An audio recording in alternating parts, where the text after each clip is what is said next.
От кръвта на овните към кръвта на агнеца. Анализ на жертвоприношението в Стария и Новия завет. Мистерията на жертвата. Още от зората на човешката история, жертвоприношението стои в центъра на религиозният опит. Огньовете на жертвениците, димът издигащ се към небесата, кръвта проливана за умилостивяване на божествата, тези архетипни образи пронизват културите по целия свят и през всички епохи. Но никъде другаде темата за жертвата не е разработена с такава богословска дълбочина и последователност, както в библейското откровение. В свещеното писание жертвоприношението не е просто ритуален акт, а многопластов символ, който разкрива най-дълбоката същност на отношенията между Бога и човека. То е едновременно изкупление и благодарност, покаяние и общение, признаване на зависимост и стремеж към единение. Но най-вече той е централният наратив на спасението, който започва с жертвата на животно в Едемската градина и достига своята кулминация в саможертвата на Богочовека на Голготският кръст. Настоящият анализ ще проследи развитието на концепцията за жертвоприношението от нейните старозаветни корени до новозаветното изпълнение и преображение в мистерията на Христовата Пасха. Защото, както пише свети Григорий Богослов, какво друго е нашето спасение, ако не възстановяване на падналата душа, завръщане към Бога на този, който се е отдалечил поради греха, а това става чрез жертвата на праведния агнец. Жертва на Бога е дух съкрушен, сърце съкрушено и смирено ти, Боже, не ще презреш. Според православното богословие, жертвоприношенията в Стария завет има дълбоко духовно и богословско значение, което надхвърля простото механично изпълнение на ритуали. От православна гледна точка, жертвоприношенията в Стария завет представляват уникална духовна система, фундаментално различна от езическите практики на околните народи. Докато на пръв поглед можем да забележим формални прилики, същностните разлики са дълбоки и богословски значими. Юдейските жертвоприношения никога не били замислени като начин да се умилостиви или нахрани Бог, както било при езическите култове. Вместо това, те имали експиаторен характер. Целта им била да променят не Бога, а човека принася жертвата. Те служили като средство за духовно пречистване и възстановяване на нарушеното общение с Бога. Пророците многократно подчертавали, че без вътрешно разкаяние, външният ритуал е безмислен. Жертвата на нечестивеца е мерзост пред Господа. Особено важно е да отбележим, че юдаизмът категорично отхвърлял човешките жертвоприношения, разпространени сред съседните езически народи. Историята за жертвоприношението на Исаак, Битие глава 22, за която ще говорим малко по-късно, всъщност демонстрира Божието отхвърляне на такива практики. Бог спира Авраам и предоставя овен вместо човешка жертва. Това е радикална богословска позиция за своето време. За разлика от стихийния характер на езическите ритуали, юдейските жертвоприношения били строго регламентирани. Те можели да се извършват само на определено място, първо в скинията, а по-късно в Иерусалимския храм, от определени лица, левитите, и по-точно определен начин. Тази строгост подчертавала, че общението с Бога не е магически акт, а свещен завет, изискващ определен ред. Най-съществената разлика обаче е в символичното и предобразно значение на старозаветните жертви. Докато езическите жертвоприношения били насочени към манипулиране на природни сили или божества, юдейските жертви имали ясна педагогическа и пророческа функция. Те подготвяли съзнанието на вярващите за разбирането на съвършената жертва на Месията. Както подчертава свети апостол Павел, те били сянка на бъдещите блага. Православното богословие разглежда тази разлика като решаваща. Старозаветните жертвоприношения не били просто религиозни ритуали, а част от постепенното Божие откровение, подготвящо човечеството за кулминацията на спасителния план в Христос. Така, въпреки външните прилики с езическите практики, юдейските жертвоприношения имали съвършено различна духовна същност и богословско значение. Корените на жертвоприношението, отпадане и завет. Ще започнем с космическата драма – грехопадението и първата жертва. Библейският наратив за жертвоприношението започва с трагедията на грехопадението.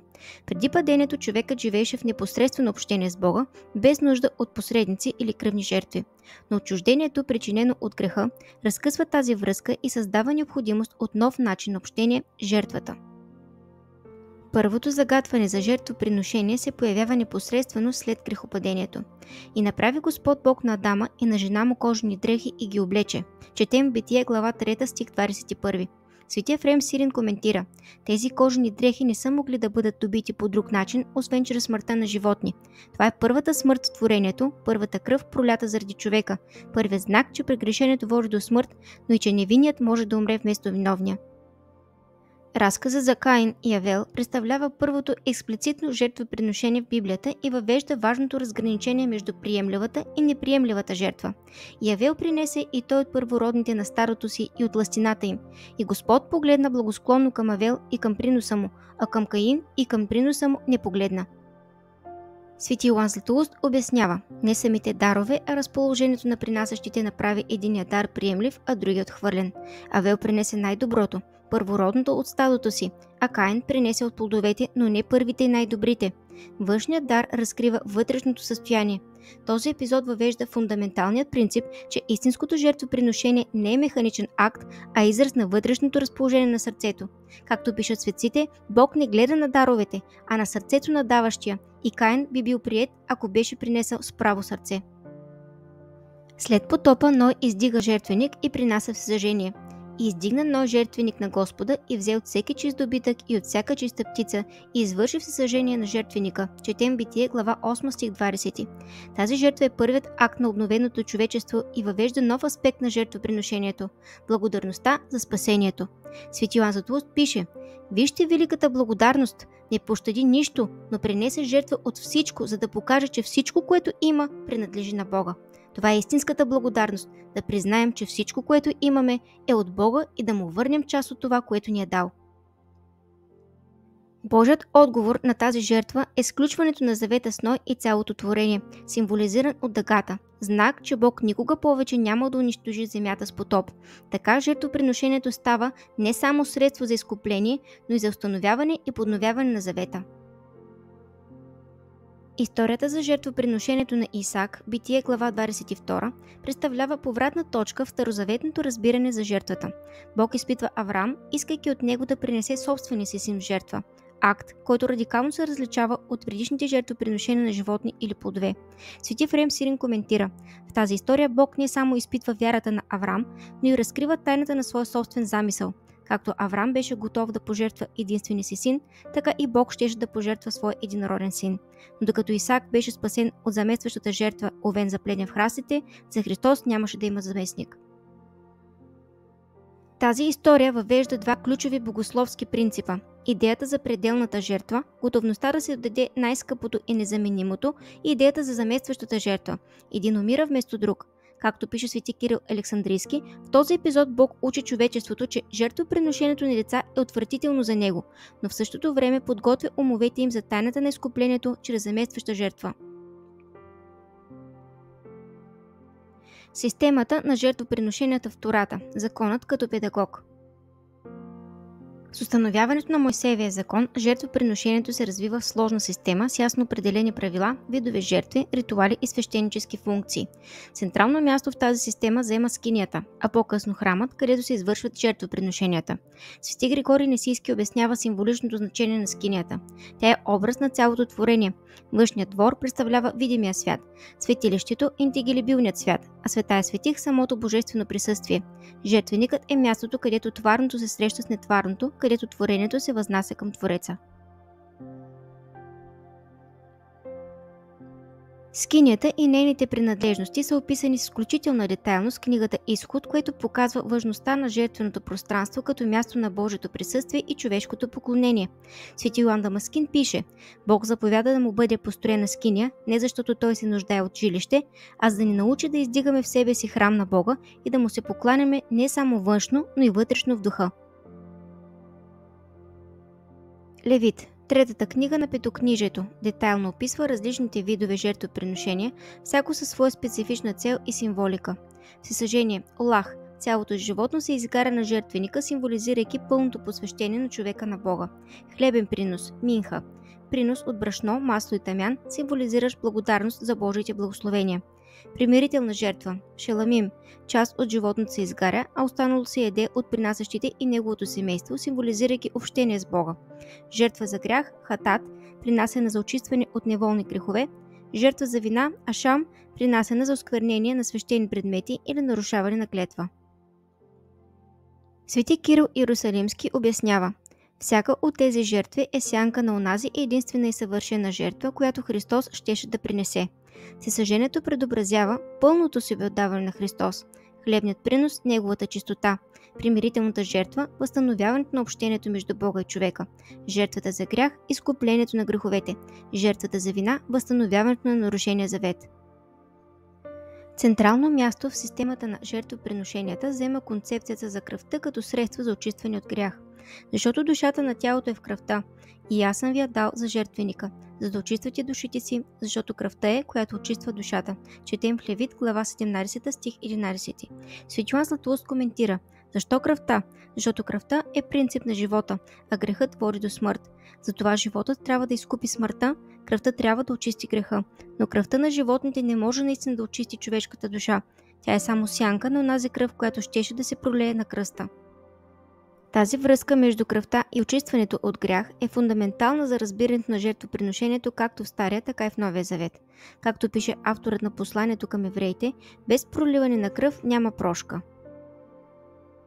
Кулминацията на старозаветната система на жертвоприношенията е денят на очищението – Йом Кипур, когато първосвещеникът влиза в Светая светих и поръсва с кръв капака на ковчега на завета – умилостивилището. Той също така поставя ръце върху главата на козел отпущение, символично прехвърляйки греховете на народа върху него, след което животното се отвежда в пустинята. Свети Кирил Александрийски вижда в този ритуал предобраз на Христовото дело. Двата козела символизират двете природи на Христос – божествената и човешката. Един е пренесен в жертва, другият е отпратен. Така и Христос умира по път, но става жив по божество. Той поема греховете ни и ги отнася далеч, колкото стои изток от запад, както се пише в Псалом 102, стих 12. Този ежегоден ритуал подчертаваше едновременно необходимостта от очистване от грях и недостатъчността на животинските жертви да постигнат това веднъж завинаги. Както пише блаженият Августин, повторението на жертвите показваше тяхната недостатъчност. Ако можеха наистина да очистят, щяха да престанат да се принасят. Гласът на пророците – критика и преосмислене на жертвоприношението. Важен момент в развитието на богословието на жертвоприношението е конфронтацията между пророк Самуил и цар Саул. Когато Саул запазва част от плячката на амаликитяните, оправдавайки се, че е за жертвоприношение, Самуил отговаря: нима всесъженията и жертвите са толкова приятни на Господа, колкото послушанието към гласа Господен? Послушанието е по-добро от жертвата и покорността от лъстината на огни. Свети Йоан Златоуст коментира: Бог не се нуждае от нашите жертви, а от нашето послушание. Жертвоприношението е средство за изразяване на вътрешното разположение, а не само цел.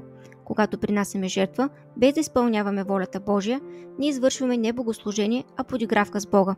Този епизод подчертава, че външното спазване на ритуалите, без вътрешно подчинение на Божията воля, обезсмисля самият акт на жертвоприношение. Както пише свети Василий Велики, Бог не се радва на проливането на кръв, а на преобразяването на сърцето. Пророците многократно критикуват формалистичното спазване на жертвените ритуали, лишено социална справедливост и истинско богопочитание. Исаия предава Божиите думи: „За какво ми е множеството на вашите жертви, казва Господ. Пресит съм от всесъжение на овни. Не ми принасяте вече безполезни дарове. Измийте се, очистете се, махнете от очите ми злите си деяния, престанете да правите зло“. Четем в Исаия, глава 1, стих 11-16. Свети Василий Велики обяснява: пророците не отхвърлят жертвоприношенията сами по себе си, а тяхното изпразване от смисъл, когато се извършват от хора с нечисти сърца и нечисти ръце. Каква полза от жертвата, когато ръката, която я принася, е опетнена с кръвта на невинните? Тази пророческа критика не е отхвърляне на жертвоприношението като институция, а призив за неговото дълбоко преосмислене и интериоризиране. Както пише свети Григорий Богослов, Бог не се отвращава от кръвта на жертвите, а от лицемерието на жертвоприносителите. Паралелно с пророческата критика се развива концепцията за духовното жертвоприношение – принасяне не на външни дарове, а на вътрешни добродетели. Псалмите са особено богати на такива препратки. Жертва на Бога е дух съкрушен, сърце съкрушено и смирено ти, Боже, не ще презреш, четем Псалом 50. Свети Атанасий Велики коментира: Давид не отрича ценността на законните жертви, но показва, че има по-висши жертви, тези на духа и сърцето. Съкрушеното сърце е истинския жертвеник, на който Бог приема нашите молитви. Тази интериоризация на жертвоприношението подготвя почвата за новозаветното разбиране, според което всеки вярващ е призван да принася духовни жертви. Свети Григорий Нисийски, свързано с това, ни казва: истинският жертвеник е душата, истинският огън – любовта, истинската жертва – отричането от себе си. Кулминация на старозаветното преосмислене на жертвоприношение е образът на страдащия раб в книгата на пророк Исаия, глава 52-53. За разлика от животинските жертви, рабът е човешка личност, която доброволно приема страданието като изкупителна жертва за другите. Той взе върху си нашите немощи и понесе нашите болести. Той бе изпоранен за нашите грехове и мъчен за нашите беззакония. Четем в Исаия, глава 53. Светин Юстин Мъченик пише: в тези думи на Исаия виждаме ясно предсказание за Христос, който трябваше да стане съвършената жертва за греховете на всички. Образът на страдащия раб представлява фундаментална промяна в разбирането за жертвоприношението, от ритуален акт на принасяне на животно към доброволна саможертва на невинен заради виновните. Свети Йоан Златоуст подчертава: жертвата на раба е напълно доброволна. Той не е заклан като животно, а сам предаде душата си на смърт. Четем отново в Исаия, глава 53. Това е истинската жертва, не принудително отнемане на живот, а доброволно себеотдаване от любов. Новият завет. Изпълнението на жертвоприношението в Христос. Йоан Кръстител, ето агнецът Божий. Новозаветното разбиране за жертвоприношението започва с думите на свети Йоан Кръстител, когато вижда Исус. Ето агнецът Божий, който взема върху си греха на света. Четем в Йоан, глава 1, стих 29. Тази кратка фраза свързва Христос с цялата система на старозаветните жертвоприношения, особено с пасхалния агнец и козела за отпущение от Йом Кипур.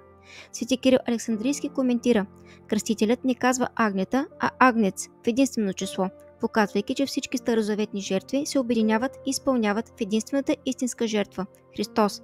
Така още в началото на евангелският разказ Христос е идентифициран като изпълнение и кулминация за старозаветното жертвоприношение. В Новия завет Христос е представен едновременно като съвършен първосвещеник и съвършена жертва. Посланието към евреите развива тази тема най-подробно.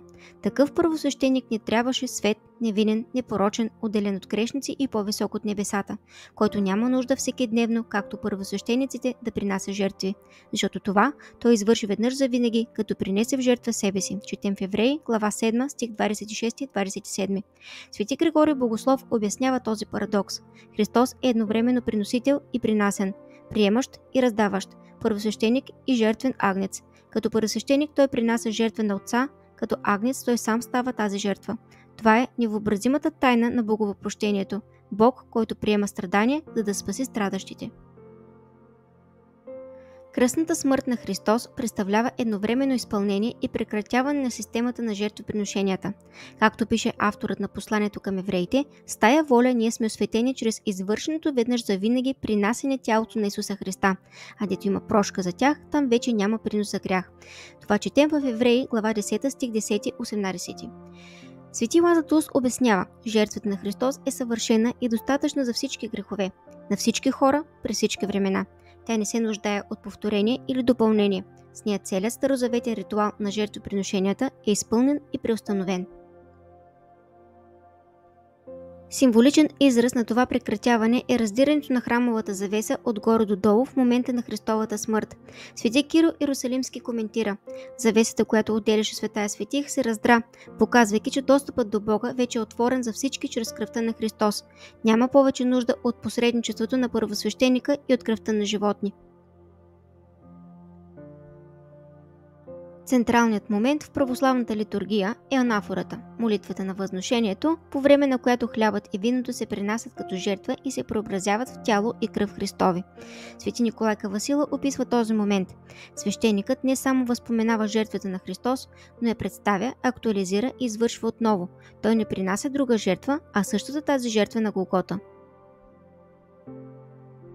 Централният момент в православната литургия е анафората, молитвата на възношението, по време на която хлябът и виното се принасят като жертва и се преобразяват в тяло и кръв Христови. Свети Николай Кавасила описва този момент. Свещеникът не само възпоменава жертвата на Христос, но я представя, актуализира и извършва отново. Той не принася друга жертва, а същата тази жертва на Голгота.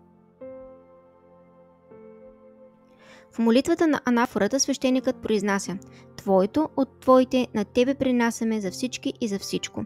Свети Йоан Златоуст обяснява: с тези думи признаваме, че всичко принадлежи на Бога и че ние принасяме на Него това, което Той първо ни е дал. Това е същността на жертвоприношението. Не даване на Бога на нещо, което Той няма, а връщане с благодарност на това, което Той вече ни е дал. Новозаветната концепция за жертвоприношението се разпростира върху целия живот на християнина. И тъй, братя, умолявам ви, чрез Божието милосърдие да представите телата си в жертва жива, света и благоугодна на Бога, и това ще бъде вашето разумно служение. Това четем в Римляни глава 12, стих 1. Свети Максим Изповедник обяснява: всеки християнин е призван да бъде едновременно жертва и свещеник. Като жертва той принася своите страсти на огъня, на божествената любов. Като свещеник той извършва това принасяне съзнателно и доброволно. Тази концепция за жива жертва преобразява цялостното разбиране за жертвоприношението от ритуален акт в цялостен начин на живот. Свети Григорий Нисийски пише: истинското жертвоприношение не е заколването на животно, а умъртвяването на страстите. Истинският жертвеник не е от камък, а от плът и кръв, самото човешко сърце. Върховен израз на духовното жертвоприношение е мъченичеството, отдаване на живота за Христос. Самата дума мъченик означава свидетел, но в християнската традиция придобива значението на свидетел, който запечатва своето свидетелство с кръвта си.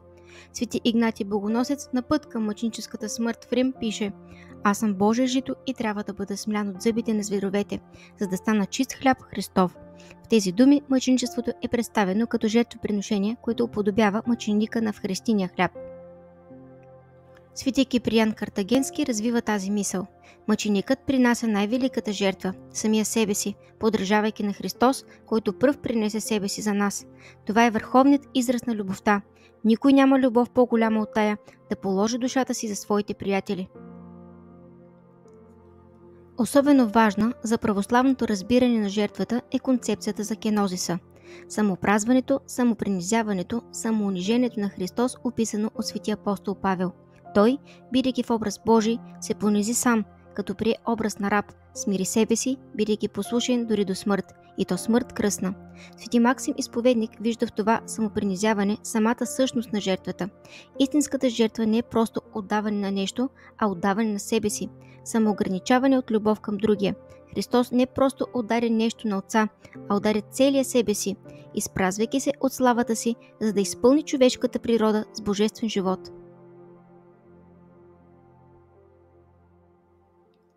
Свети Ириней Лионски развива концепцията за рекапитулация, възгласяването на цялото човечество и цялото творение в Христос.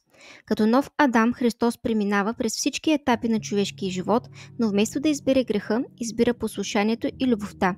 Свети Николай Кавасила обяснява: Христос рекапитулира в себе си цялата история на спасението. Всички старозаветни жертви, от Авеловата до последната пасхална жертва, са обединени и изпълнени в Неговата жертва. Всички форми на човешко страдание и саможертва са събрани и преобразени в Неговото страдание и саможертва. Тази концепция за рекапитулация придава космическо измерение на Христовата жертва. Свети Максим Изповедник ни казва, че чрез своята жертва Христос не спасява само човечеството, но и възстановява целия космос, изцелявайки разделенията между духовното и материалното, небесното и земното, Бога и творението.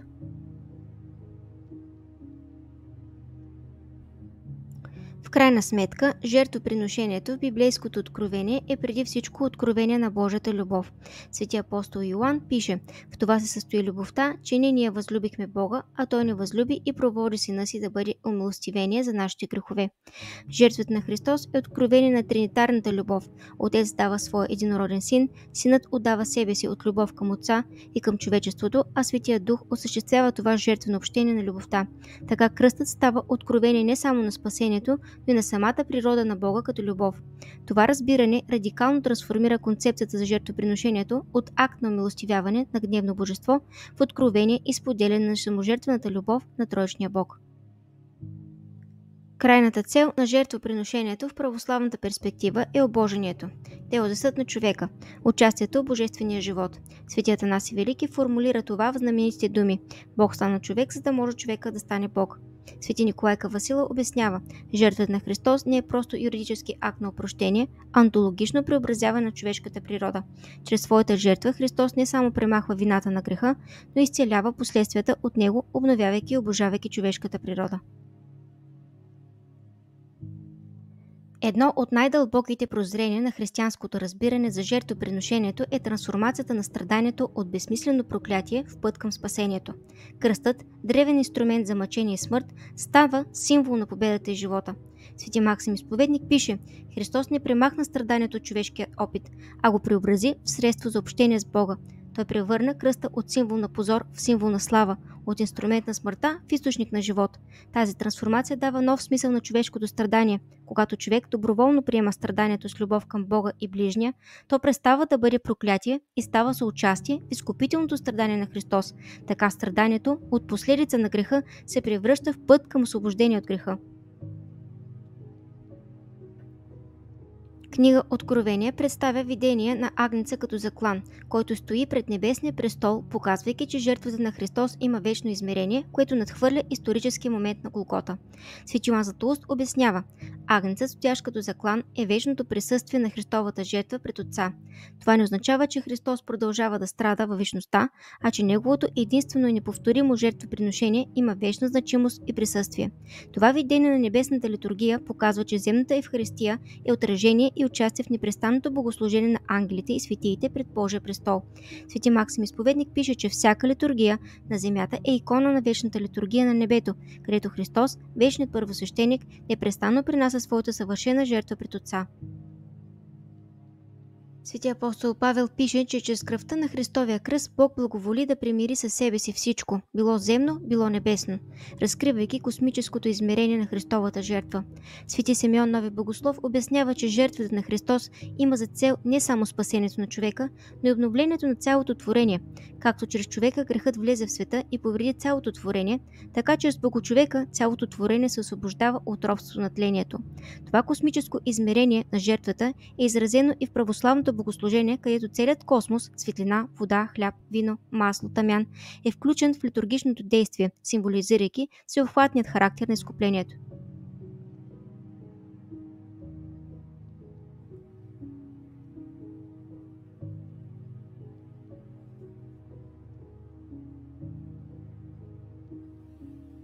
В есхатологичното видение на Новия Йерусалим, описано в последните глави на Откровение, храмът и жертвоприношенията изчезват, а храм не видях в него, защото Господ Бог Вседържител и Агнецът са негов храм. Откровение, глава 21, стих 22. Свети Андрей Кесарийски коментира: в Новия Йерусалим няма храм и жертвоприношения, защото целта на жертвоприношението, общението между Бога и човека, е напълно постигната. Там Бог пребивава непосредствено сред своя народ и ще избърши всяка сълза от очите им и смърт не ще има вече. Нито печал, ни вопъл, нито болка няма да има вече. Откровение, глава 21, стих 4. Това есхатологично видение показва, че жертвоприношението не е вечна необходимост, а временно средство за преодоляване на разделението, причинено от греха. Когато това разделение е окончателно преодоляно, жертвоприношението като акт се преобразява в жертвоприношение като вечно състояние на взаимна любов и себеотдаване. Пътят от старозаветното жертвоприношение до новозаветната му реализация в Христос е път от сянката към реалността, от символа към изпълнението, от ритуала към живота. Това не е отхвърляне на старозаветната система, а нейното изпълнение и трансцендиране. Свети Йоан Дамаскин обобщава: старозаветните жертви бяха като детски рисунки, които подготвяха човечеството за великата картина на Христовата жертва. Те бяха истини, но не пълни, подготвителни, но не окончателни, сенки на бъдещите блага, но не на самите блага. Светлината на Христовата жертва, цялата концепция за жертвоприношението претърпява радикална трансформация. От външен ритуал то се превръща във вътрешна реалност, от периодичен акт в постоянно състояние, от принасене на нещо в принасене на себе си, от опит за умилостивяване на Бога по споделяне на Неговата саможертвена любов. Свети Николай Кавасила пише: истинското жертвоприношение не е даване на Бога на нещо, което Той няма, а приемане от Бога на това, което само Той може да даде – Неговият собствен живот. Да принесеш истинска жертва означава да умреш за себе си, за да живееш за Бога, да се откажеш от своята автономия, за да станеш причастник на божествената природа.